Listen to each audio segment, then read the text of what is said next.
All right, so Carmelo Anthony, bro. I'm someone who grew up in Boston, actually. Uh-oh, I don't know if we're supposed to be having this conversation. I know, I've been told that by everyone, bro. I've been told that by everyone. They're like, oh, what are you going to ask Carmelo Anthony? And I'm like, that's technically a man's career I've technically avoided because I was a Boston fan. Yeah. But later on in life, I realized that all the other people in high school that I avoided, I'm just happy to see him alive. Absolutely. You know what I mean? So I'm just happy to see you here, bro. No, that's a blessing. I'm blessed. I'm blessed to be here, honestly. I'm happy to hear that, man. Look, I'm a bit of a spiritual advisor out here in Melbourne. I talk about vibration, talk about energy a lot, and I figured it'd be a good opportunity to bring up these type of questions to someone of your stature to bring to the community a better way of approaching life, essentially. So we're going to talk a little bit about vibrational alignment. And you can talk about basketball, you can talk about your wine, whatever you want to talk about, I love this conversation. I'm not gonna box you in. No, I love it. You know? All right, so throughout your career, how important has it been for you to align your personal energy and mindset with the demands of being on the court and contributing to your team's success? Well, I had to really, truly understand like who I was as a person, as a man, as a basketball player. I had to really, dig deep and really figure out who I was, right? And so, in a sense, I was searching for information. I was searching for like me, who I was. So once I found that, and writing my book actually helped that. But prior to that, it was always searching, and trying to figure it out. And then once I figured it out, it took something bad to happen for me to actually figure out, which always usually is the case. Always the case, bro. But then it made me realize that it was so much that I didn't know. There's so much that I wasn't aware about myself. And then at that point, it helped my career out tremendously. Oh, massive, bro. Self-awareness is one of the biggest things I Indeed. teach. If you're not aware of yourself, you're aware of nothing. That's a fact. Absolutely nothing. But when you become aware of yourself, you also become aware of your routines and a lot of the decisions we make. And, I'm a believer in divine timing and stuff like that, but I'm also a believer in divine decision-making. Talk to me. So in terms of your routine, bro, athletes, you tend to have specific routines that enhance your performance. Can you share a routine or pregame ritual that is special to you? To me. Like maybe one that no one even really knows about, bro, you know what I mean? I was really a kind of a go with the flow type of guy. Like, kind of wake up and I always, whatever energy I felt, that's where I attacked it in that way, if that makes sense. Because I didn't want to fight the energy that I felt in the morning. So if I woke up and I was kind of groggy, like I'm gonna go through it, and try to figure it out later. But if I woke up feeling happy or energized, and I knew it was going to be a good day. The groggy side of that is I knew I had to work extra hard that day in order to make the day go smooth, right? Or get it back on track. So I would say that. I would say also, practicing mindfulness and meditation. I like more of the mindfulness side of it, being in the moment and being in the now. Meditation is amazing and is needed, but what works for me is more just being actually in the moment and being, being current, being here, being existing in the now. So absolutely, bro. I would say for me it was more so of the, being mindful and being in the moment. Yep. Look, I say that reality is the highest form of consciousness, no matter how bad people want to get off this planet. That's a fact. You're not going to manifest into a greater form than the human body. No, you can't. It's impossible. Yeah, 100%. And that's the polarity of it, bro. You wake up in a good mood, you're bound to get groggy. I like that answer, bro. That's the yin and the yang. Yep. But speaking of that, waking up and just kind of going with the flow, bro, you've played for many teams. Yeah. You've been on a lot of teams, bro, and you were successful with pretty much all of them, huh? I'd like to know, can you describe a time where you had to shift your whole mindset? Because we have outside influence, you know what I mean? Like you might get put into a team with someone that you just don't like. How do you adapt to that? That happens. Like, how do you adapt to that? You can't, sometimes you can't control that, right? So you start talking about mindfulness and, you in the moment. You got to be in the moment, because if you start wandering with the mental, you're going to go to a place that you don't need to go to. So when you start going from this team to team to team and around different personalities and around different perspectives and different way of lives, it's difficult, right? And it's almost you have to be willing, to walk that fine line and still be who you are, but still also, trying to navigate the worlds of everybody else and make it work. Yeah, no, that's 100%, bro.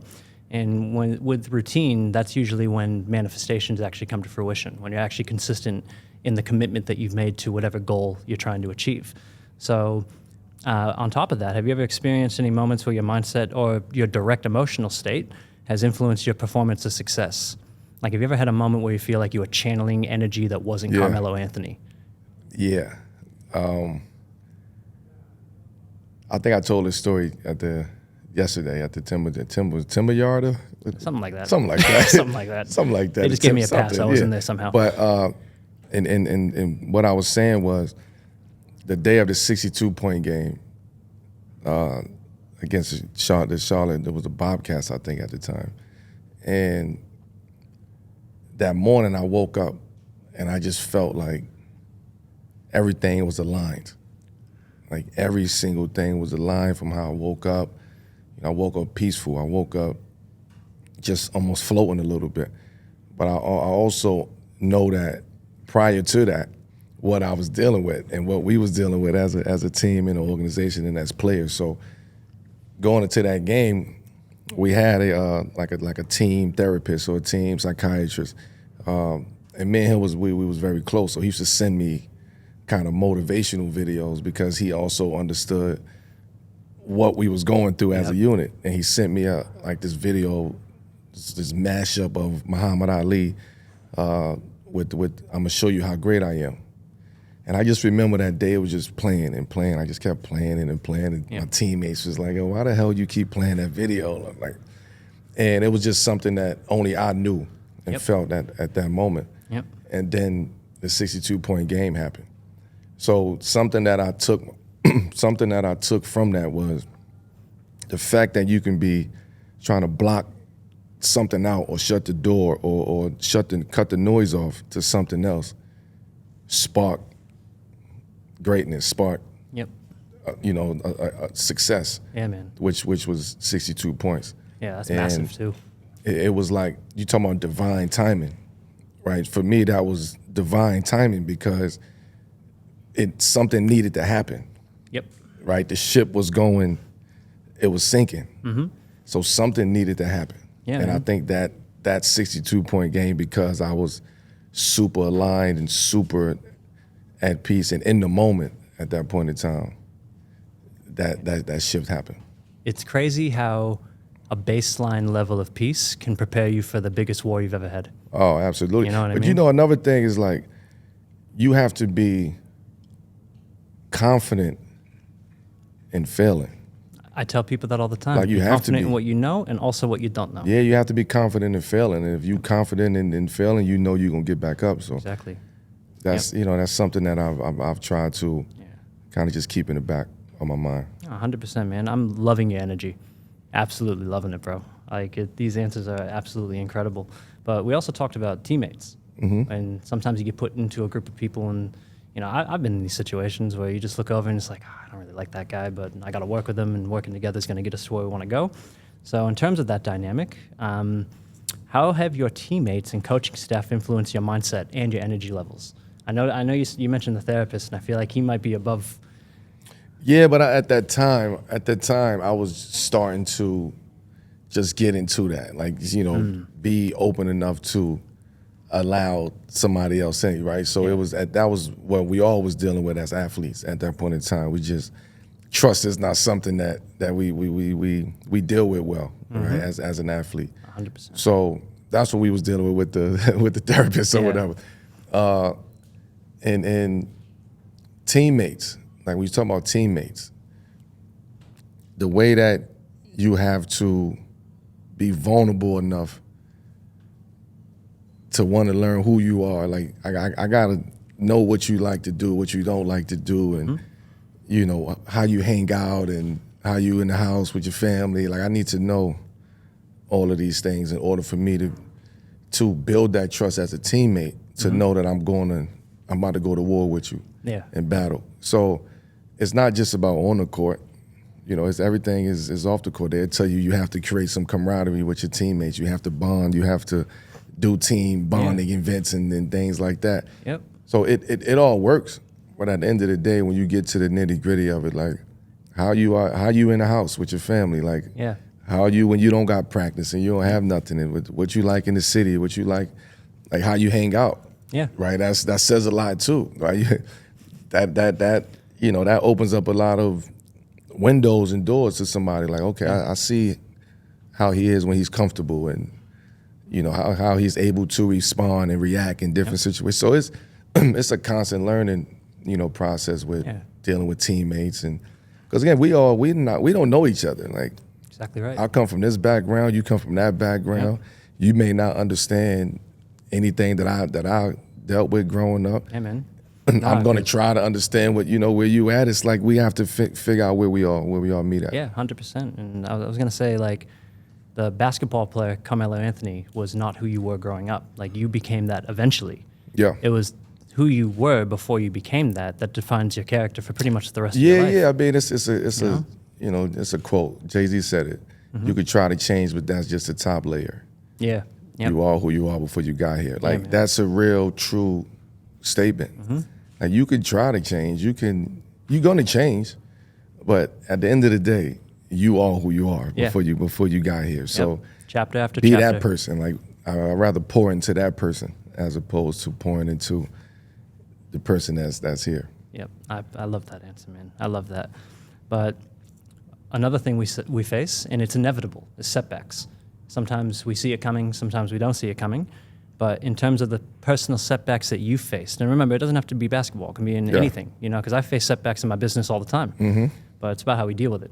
So in terms of yours, how do you manage moments of doubt or low energy to ensure that they don't derail your long-term goals?